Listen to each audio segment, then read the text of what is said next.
So I guess I like to start off just by saying, like, I was brought in because our philosophies are the same, and that's what I started with here, right? Over the Sisu and the Fortitude, it's the same principle, same concept, okay?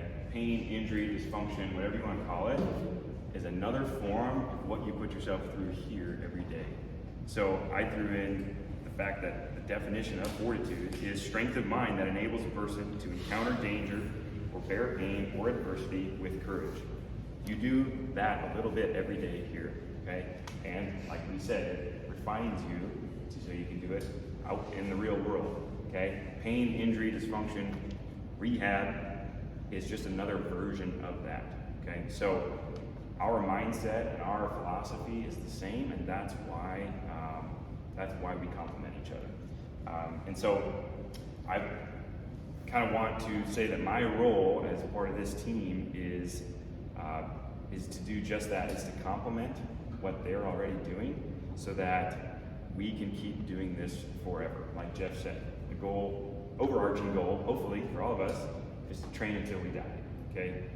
The typical American aging process is like this, right? With, getting out of shape, getting a surgery, having a heart attack, and slowly just having a sad decline. We want to be at high level until we're done, right? Exercising and dying on the same day, right? That's what we want, okay?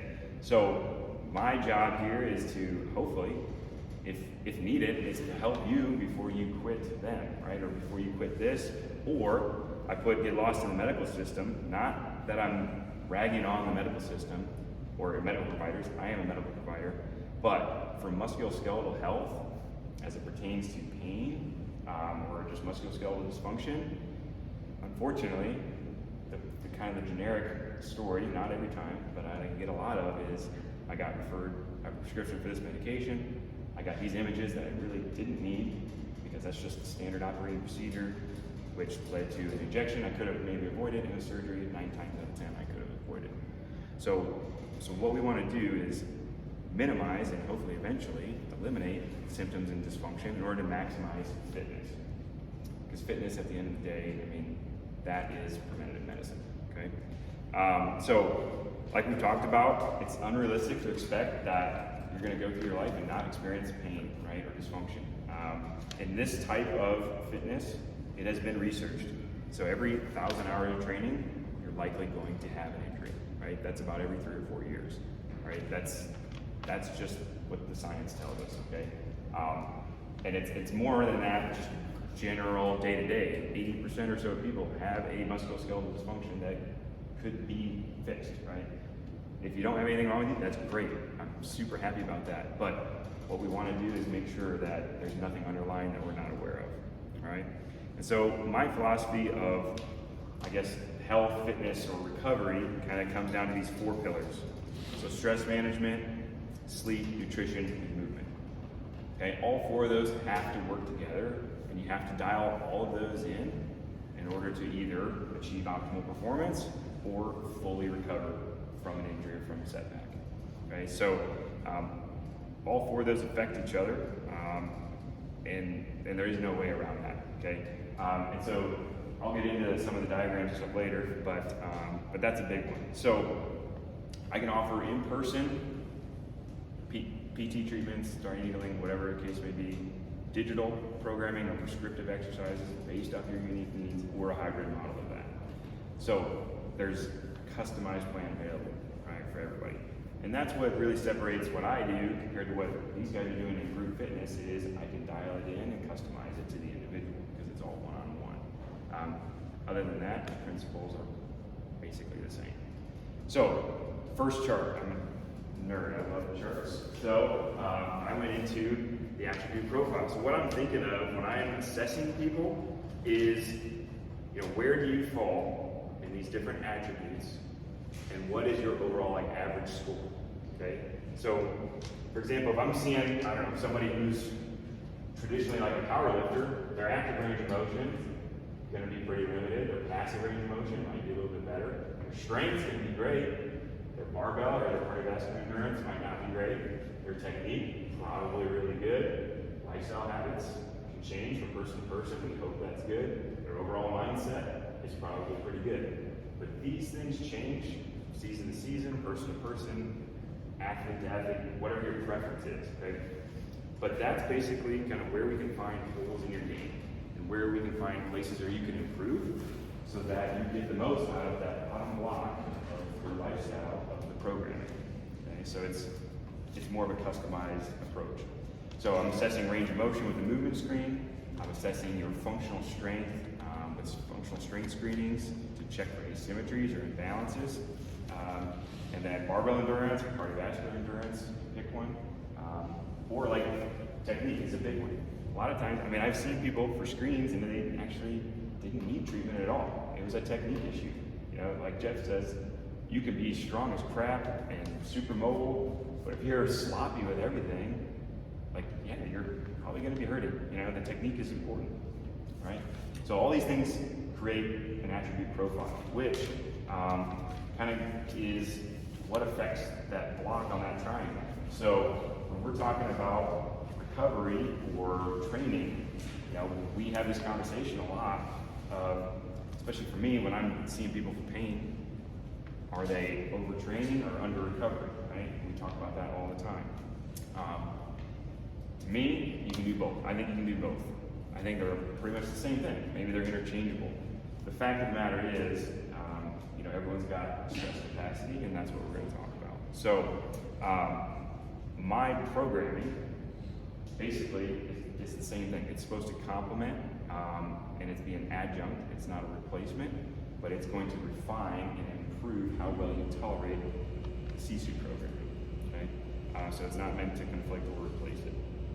All right. So going into stress capacity is another big one. So this is that, you know, are you overtraining or under recovery? Everybody's got stress capacity. So in that little graph there, you know, everyone wakes up every day with their anatomy, right? Their injury history.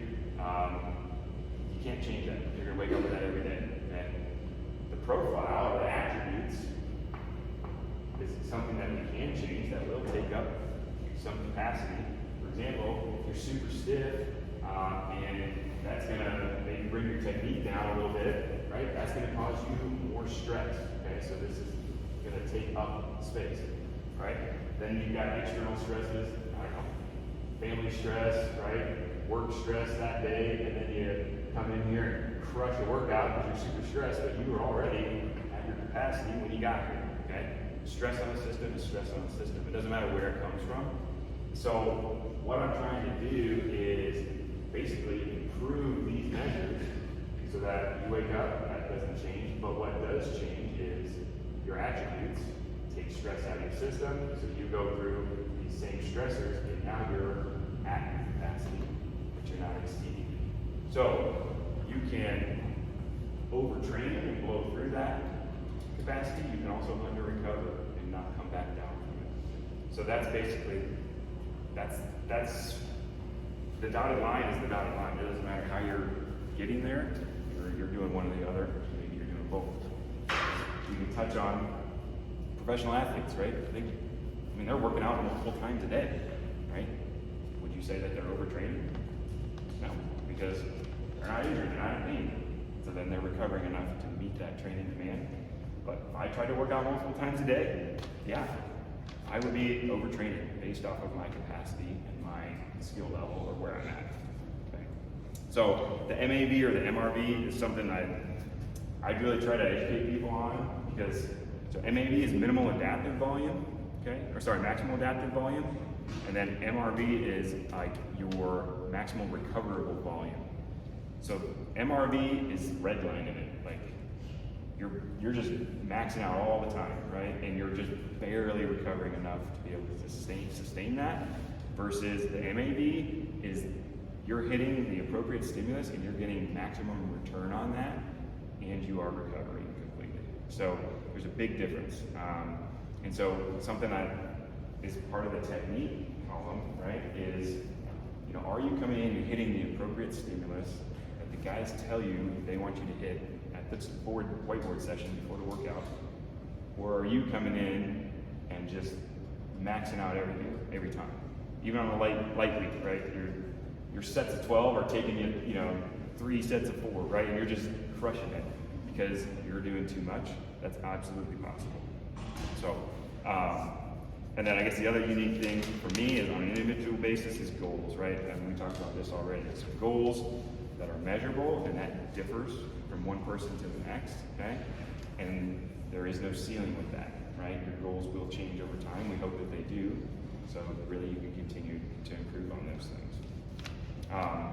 And so my framework is basically like a strength and conditioning framework, okay? So there's macro, meso, and micro cycles in it. So my macro cycle is the entire rehab process. What is that prognosis? What is the timeline estimated for your issue? That's the macro cycle, okay?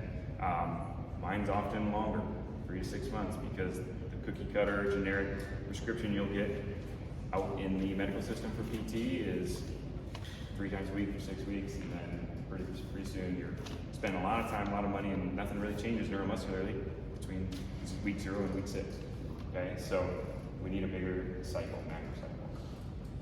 My mesocycles, I like to kind of break up my rehab phases into, first of all, symptom reduction, right? We have to calm symptoms down in order to tolerate the next phase. That next phase is actually correcting the cause of that symptom, not just masking or managing the symptom, right? We're not in the business of managing stuff, we're in the business of eliminating that, okay?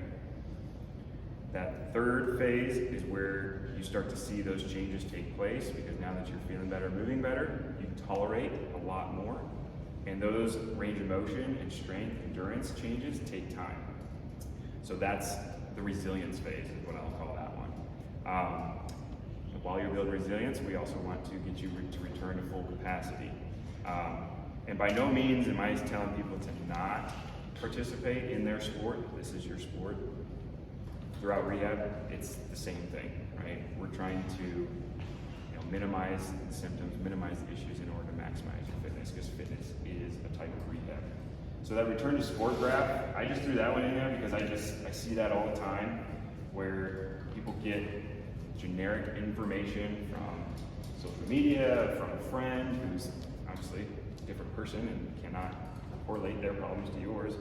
But there's, just rest, take it easy. You can get that information from medical providers. What does take it easy mean to Jess or to Jeff or Nick? It's different, okay? That's so subjective that leads you to basically try to return yourself to sport on your own. You end up waiting till you feel better, spike up your volume again because you're feeling good, and realize, oh, my tissue's not prepared for that, re-injury, wait a little bit till you feel better, and you're on this roller coaster up and down. Versus we can scientifically and systematically program and gradually save you a lot of those valleys and get you back to return to sport. And that takes, progressive overload and acute to chronic workload ratio. Pick any type of stimulus. If you're a runner, mileage is an easy one, easy example, right? If your chronic average over the previous 4 weeks is 2 miles a week because you're hurt, and then all of a sudden, you're feeling a little bit better, and you try and go back to 20, that ratio is way skewed, and that's not going to work.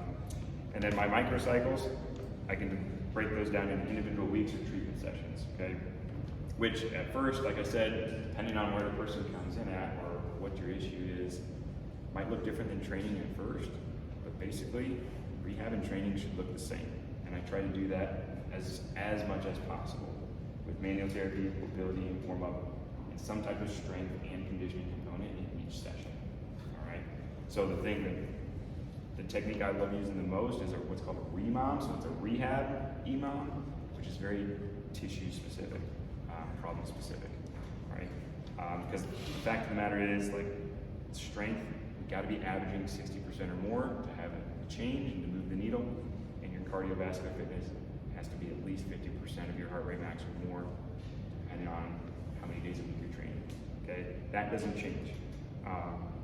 Fitness and rehab should look the same because those functional or foundational essential human movements are the same for every human. It doesn't matter who you are, you have to do those same movements, okay? But the stimulus needs to change you.